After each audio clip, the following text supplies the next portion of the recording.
¿Cómo hacer un seguidor de luz? Muy bien, para nuestro seguidor de luz, uno de los componentes más importantes va a ser nuestra protoboard, que es donde vamos a conectar todos los componentes electrónicos que vamos a necesitar dentro del circuito. Solo para dar un ejemplo, vamos a ponerlo a funcionar. En este caso, él debería seguir la luz. Como no poseemos una linterna, vamos a usar la luz de una mechera y lo acercamos hacia un LED.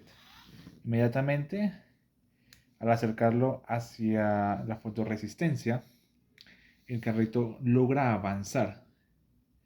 Ahora, una particularidad de este carrito que realicé para esta asignatura de circuitos básicos de laboratorio es que la fuente no tiene la suficiente corriente para hacer que los dos motores se activen al mismo tiempo. Es decir, que cuando estos dos LED encienden, porque las dos fotorresistencias detectan luz, los dos no van a trabajar al tiempo porque les falta más corriente. No voltaje, sino en este caso corriente. Entonces, para hacer la prueba vamos a colocar la mechera una vez más y que se activen ambos al tiempo. Ok, en este caso acaba de funcionar como se muestra,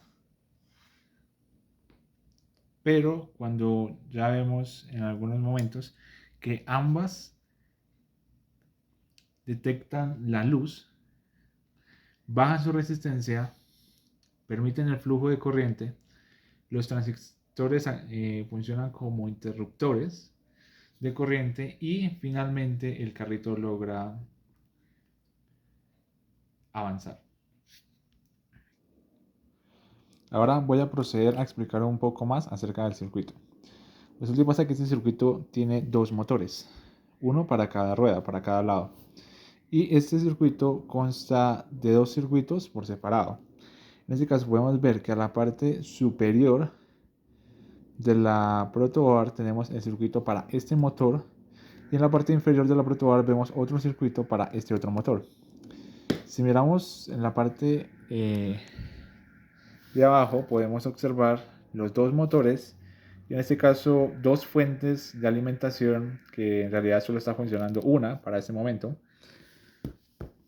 Y entonces procedemos a ver el funcionamiento.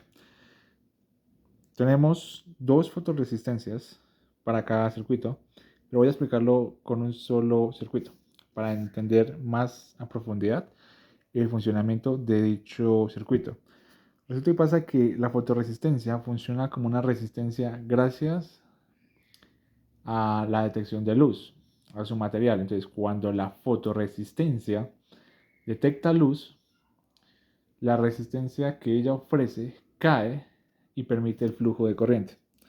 Entonces, cuando permite el flujo de corriente, esta otra conexión, que en este caso es una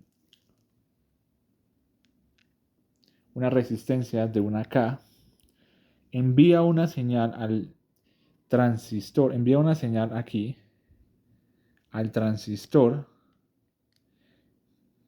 que al recibir esta señal permite el flujo de corriente de esta que es positiva, que viene acá, que viene por una K, y esta otra que es negativa. Entonces, al permitir el flujo de corriente hacia esta pata izquierda, podemos observar que el LED que se encuentra en esta posición enciende, indicándonos no solo que hay un flujo de energía, sino que el circuito va a continuar hacia la siguiente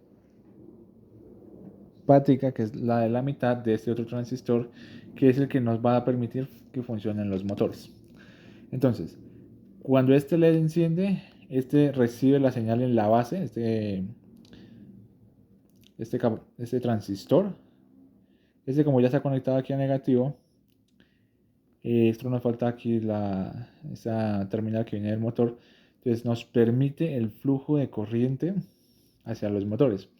Entonces, aquí lo más importante de este circuito son las resistencias, en este caso esta resistencia de aquí, que va hacia la base del transistor, que permite que el transistor no se vaya a quemar, no se vaya a dañar.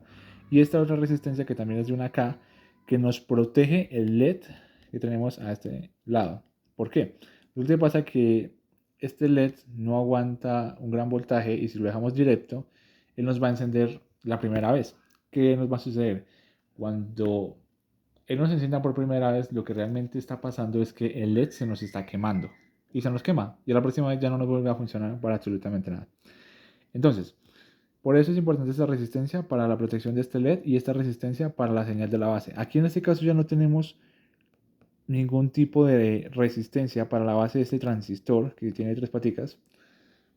Porque resulta y pasa que la corriente que viene de aquí, que viene de este LED, pues ya viene con una resistencia que es esta. Es decir, que la corriente que recibe ese transistor en la base no es no es del mismo voltaje como está en estas dos líneas, positivo y negativo. Entonces, acto seguido, cuando éste recibe la señal de la LED en la base, permite el flujo de corriente hacia los motores, hacia este motor en particular. Y este motor, pues básicamente está conectado a un positivo aquí y a un negativo acá. ¿Por qué? Lo que pasa es que ese transistor lo que está haciendo es de interruptor para el cable negativo de este motor. Entonces, una vez, vuelvo y repito, eh, la fotorresistencia detecta luz, me debe mandar una señal aquí al transistor que me va a permitir el flujo de corriente, en este caso positiva, para que nos prenda el LED. Y luego el LED nos va a enviar una señal a la base de este otro transistor para que nos permita el flujo de corriente de negativo hacia los motores. Entonces, una vez que este LED enciende, inmediatamente manda la señal a ese transistor y el motor nos va a encender. ¿Qué pasa cuando no enciende el motor? Este motor va a permitir que la rueda gire.